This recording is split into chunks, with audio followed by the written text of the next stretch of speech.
Hello everyone, it's Dawn and welcome back to my channel. And today we're going to be carrying on with our PAPERCRAFT Society Box 48, which was made by the wonderful Lou Collins under her Textures brand. And today we're going to be focusing on the papers, one or two of the embellishments, and one of the stamps. We're going to be using bits and pieces of almost everything within the set. And we're going to be making a notepad station or a notepad folio. I'm going to call it a notepad folio, I think. And it's very easy, so let me show you how. I'm just going to slide this box out the way. So I have made a start, as you can see. And for this, I'm going to use a piece of A4 mount board. Now, if you haven't got mount board, you can use chipboard, or if you haven't got that, you can use a cardboard box and cut it down to size. Or if you haven't got a cardboard box or any of those things, use some cereal packs, stack about 4 or 5 together and then cover them. So I'm using mount board, and I've used 2 of these lovely slate grey because you've got 2 of the same colour, which is jolly handy. So what I've done is, to make it easier so you don't have to mess about measuring, because this is an A5, which is exactly half of an A4, I glued this to one side. And then I knew that where the line came would be the halfway point. I took my craft knife, I cut it down, and I pasted some card on the other side. So we've now got 2 pieces that look exactly the same, front and back, but that won't change. That won't be the case for long. And so I've used one of the other pieces, the dark chocolate brown, I suppose you call it, which is the same on both sides, and I've put some double-sided tape. And what I did with this one, I folded it in half lengthways and then cut it in half, and then I folded it. I can't really show you because I've got tape on it, but I folded it in half. But what I didn't do, I didn't burnish the crease. I wanted it to be a rounded spine. So because that's what this is, it's the spine. So what we're going to do, we're going to start this off straight away. So let's get it the right way around. That would be embarrassing, wouldn't it? So start off by placing your spine on your table and take your boards and put them so that they're just over, or just either side of the spine. Don't put them right up to the fold line, put them just a little way, I'd say about 1/8 of an inch. So when you put them side by side, try to have them, you don't have to measure it, but roughly 1/8 of an inch apart. You don't have to measure it. We don't do measuring on this channel unless it's absolutely necessary. So there you go. Already we have a folio that will fold over really nicely. And what we're going to do, I'll show you how we deal with the front in a minute. But as I've already got my notepads, the reason that I decided to do this was because when I was in my local stationery, I saw a big sheet of sticky notepads, and it was on a black, very boring black card with just acetate, and I thought, oh, we can do something better than that. So I had these papers left over, and I thought I'd do something with them. Now on the back of each one of these notepads, I have put some double-sided tape. So all we've got to do is decide where we're going to put our notepads.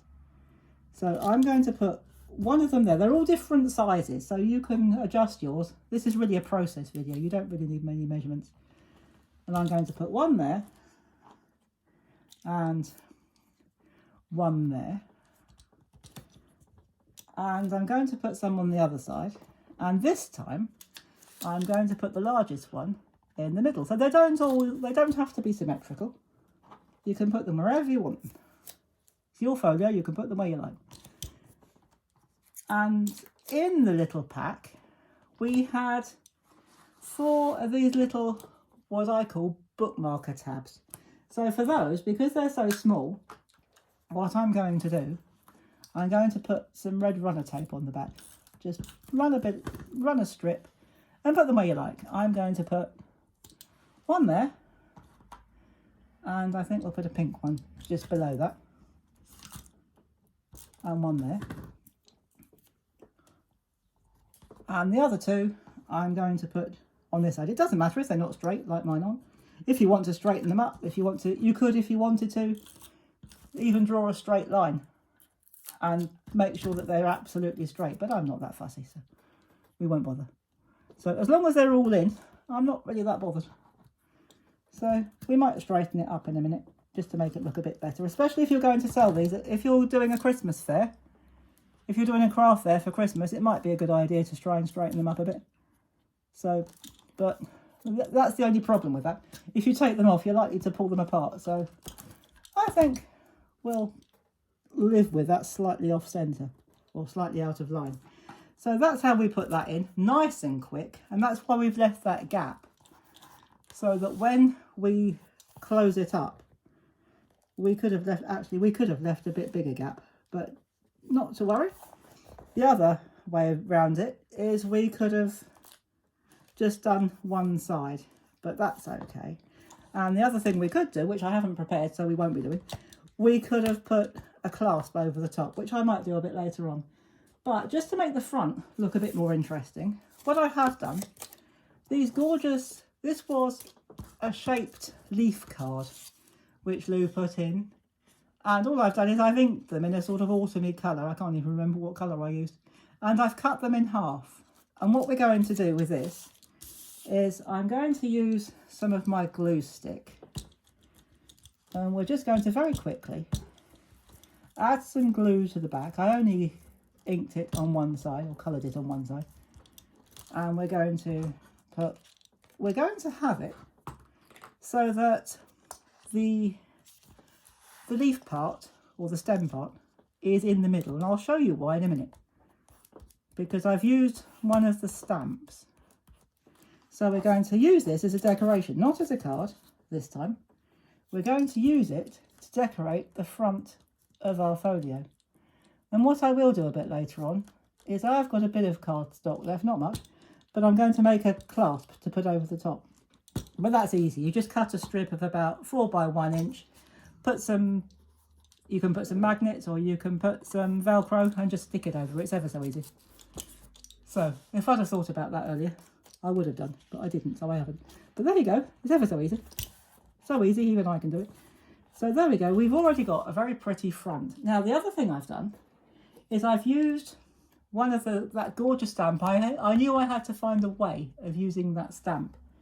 And I used, if I can get hold of it, a die to cut it out. Now, that die, I think it measures about 4 inches square. Let me just double check. I'm glad I did check. 4.5 inch. So the die for cutting out that, if you want a die, or a square die, to cut out that particular stamp, 4.5 inches square will do it nicely. And on the back, I have got some foam tape. And what I'm going to do, where those two meet, I'm going to pop that over there like that.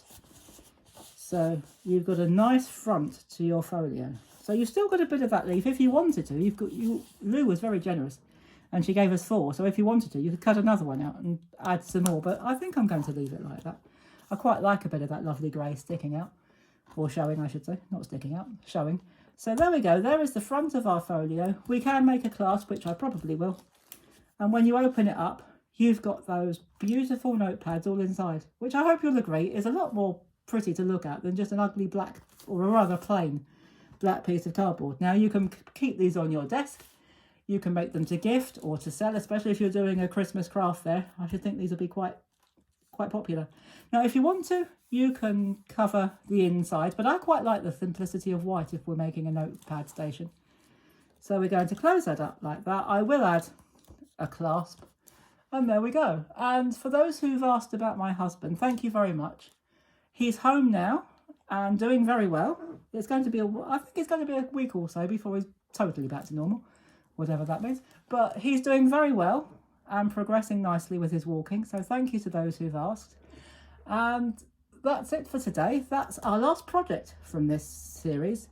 So when I come back next time, I've got an unboxing, not of PAPERCRAFT Society this time, but a different unboxing from a different company, just as good, but different things. So with the two, you've got everything you can possibly need. So it's a great combination. So I'll save the surprise. I know at least one person who watches this channel will know what I'm talking about. But for those that don't, I shall save the surprise for my next video. So thank you very much, and thank you very much, Lou, for designing this wonderful box. It was such fun. When are you going to do another one? It's fantastic, so thank you.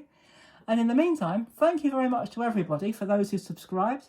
If you've enjoyed this series and you've not yet subscribed, please do hit that subscribe button and click the notification bell, and you'll never miss another video from me.